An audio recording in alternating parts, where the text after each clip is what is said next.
Prologue: Two broken souls in a loud galaxy. War leaves marks. Some are visible: burns, scars, missing limbs. Others live quietly under the ribs: old fears, sleepless nights, memories that cut deeper than knives. In the crowded space station cafeteria of Port Astra 44, everyone was too busy to notice the quiet girl limping across the polished floor.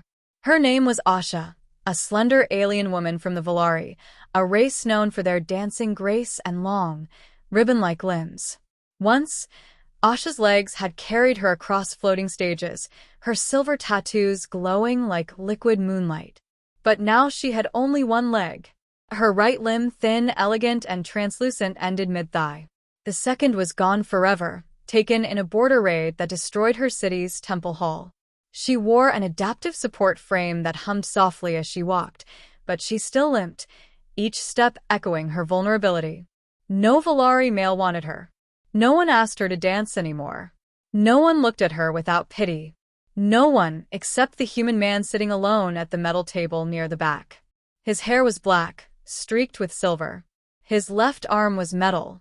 His right eye glowed faintly with a soldier's implant. Jonas Hale, human veteran. Quiet. Unreadable. Alone.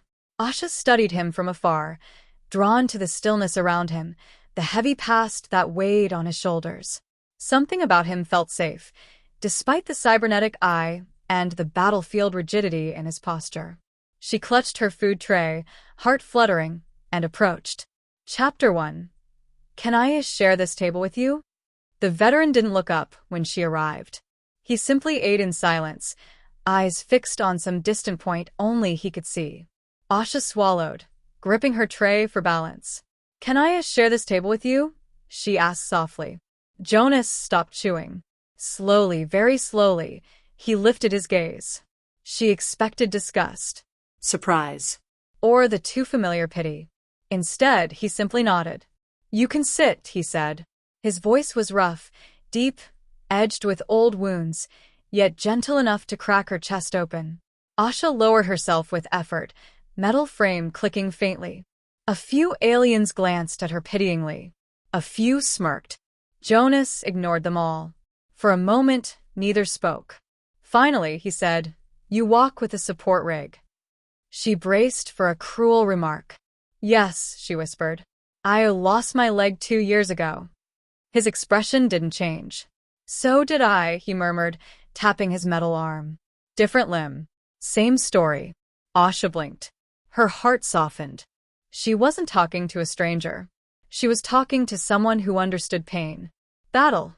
She asked carefully. Yes. She stared at her plate. Same. And for the first time, Jonas looked directly at her, really looked. Then we're the same kind of broken, he said quietly. Asha's throat tightened. She had never heard anything so comforting. Chapter 2. The first conversation that didn't hurt. They talked for hours. About the raids that took her family and her dance career. About the asteroid war that took his squadron and half his body. About how both of them woke at night, hearing screams that no longer existed. Jonas listened without interrupting. Asha spoke without fear. And when she finished describing the shame of losing her leg, Jonas placed his metal hand gently on the table. You're stronger than I am, he said. Her heart skipped. No. I'm trying to survive. That strength, he said. She looked at him, surprised by the softness behind his hard exterior. Jonas wasn't like Volari males, who judged her missing limb before they judged her words. He wasn't like the station workers, who offered pity instead of dignity. He saw her. Truly. And that terrified her in the most beautiful way. Chapter 3. The Veteran's Escape Routine. Over the next week, Asha found herself returning to the cafeteria at the same time each day. Jonas was always there. Same table. Same posture. Same lonely stare. One day, she gathered courage and limped toward him again. He lifted his head the moment she approached. I saved the seat for you, he said simply. She nearly dropped her tray. You did? Jonas shrugged. I ate alone for 2 years. Not fun. This is better. She sat, unable to stop smiling. Soon, they developed a routine. She told him stories about Volari festivals, floating lanterns, and crystal ribbons. He told her about Earth oceans, storms, and old soldiers' jokes. She teased him for never smiling. He teased her for talking with her hands too much. One afternoon, she asked him, "Why do you come here? This station is full of humans. You could eat with your people." He stared at his metal hand. "Humans treat veterans like ghosts," he said. "Respectful, but distant. They don't know what to say." "And me," she whispered. His one natural eye warmed slightly. "You speak to me like a person, not a weapon." Her chest tightened. "And you," he said gently, "are more than what you lost." Asha swallowed a soft sob. Nobody had ever told her that. Chapter 4. The first time she fell. It happened 2 weeks into their routine. Asha's support rig malfunctioned. Her remaining leg buckled. Her tray flew into the air. She gasped, and Jonas caught her. Not later. Not after she fell. Immediately. As if his body responded faster than his mind. His real arm wrapped around her waist. His metal hand steadied her thigh. Her forehead pressed against his chest, heart racing wildly. "Easy," he murmured. Asha trembled, tears building, humiliation flooding her. "I'm sorry," she whispered shakily. "I didn't mean." "Don't apologize," he said firmly. She clung to him for balance, face burning. "You're shaking," he noticed. I hate falling," she whispered, voice cracking. "Everyone stares." He turned his head sharply. Sure enough, dozens of eyes watched. Judging, whispering, smirking. Jonas's voice dropped into something dark. "You want them to stop staring?" Asha nodded. Jonas stepped in front of her protectively, his cybernetic eye glowing faintly. "Anyone else wants a show?" he growled. Every alien and human turned away quickly. Asha breathed shakily, stunned. "You didn't have to do that." "Yes," he said, eyes softening again. "I did." Then he lifted her tray with his metal arm, wiped it clean, and escorted her back to their table, walking slow so she wouldn't limp alone. Asha knew then. She was falling for him. Chapter 5. The confession she thought she'd never make. Several evenings later, they sat together near the viewing window, watching cargo ships drift like fireflies. Asha pressed her hands together nervously. "Jonas, I need to tell you something." He turned fully toward her. "The Volari don't see me as a full person anymore. Not with only one leg. They don't want to marry someone incomplete." Jonas's jaw tightened. "Asha," she continued before she lost courage. "But when I'm with you, I don't feel incomplete." Jonas looked stunned. "I feel whole," she whispered. He stared at her, hurt, understanding, admiration, something deeper flickering behind his cybernetic eye. Finally he spoke. "Asha, I think about you more than I should." Her heart fluttered violently. "And when you're not here," he continued, "my day feels empty." She trembled uncontrollably. "Jonas, are you saying—" He placed his metal hand gently over hers. "I like you. More than a friend. More than I expected to like anyone again." Her breath caught, tears filling her eyes. "Even with my missing leg?" He leaned in closer. "Especially with your missing leg," he whispered. "Because you kept living when life tried to stop you." That did it. She broke into quiet tears. Jonas reached out, and she let him pull her into his chest. "Can I stay?" she whispered. "Always," he murmured. Chapter 6. When the past tried to steal her future.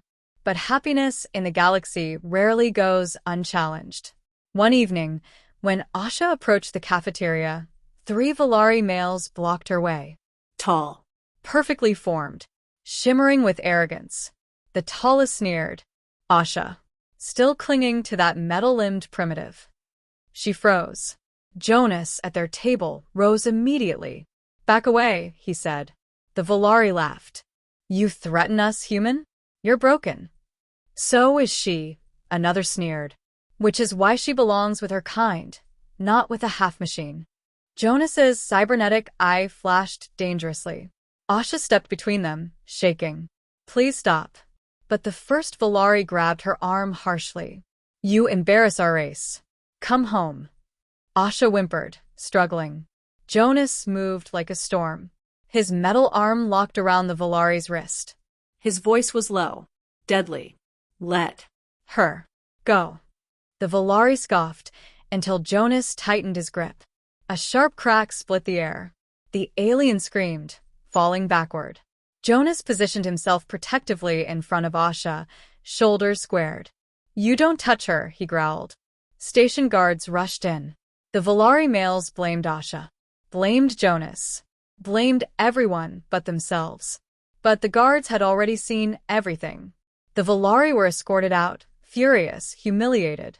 Asha collapsed into Jonas the moment they left, sobbing in relief. He held her close, pressing his forehead gently against hers. I'm here, he whispered. They'll never take you from me. Chapter 7. A Table for Two. After the incident, Jonas and Asha became inseparable. They shared every meal, every walk, every slow moment of healing. Sometimes Jonas read old Earth poetry to her. Sometimes Asha traced her glowing tattoos along his metal hand, whispering Valari stories. One night, Jonas asked, Why did you choose my table? Asha smiled shyly. Because you were alone. And now? She took his hand. Now I choose it because you're there. He squeezed her fingers gently. And I choose it because you came. Her glow brightened. Epilogue: Love in the Quiet Places. Months passed. Asha adjusted to a sleeker, more comfortable support rig built by Jonas himself. Jonas attended trauma counseling because Asha asked him to. They moved into a small shared cabin near the station's garden deck.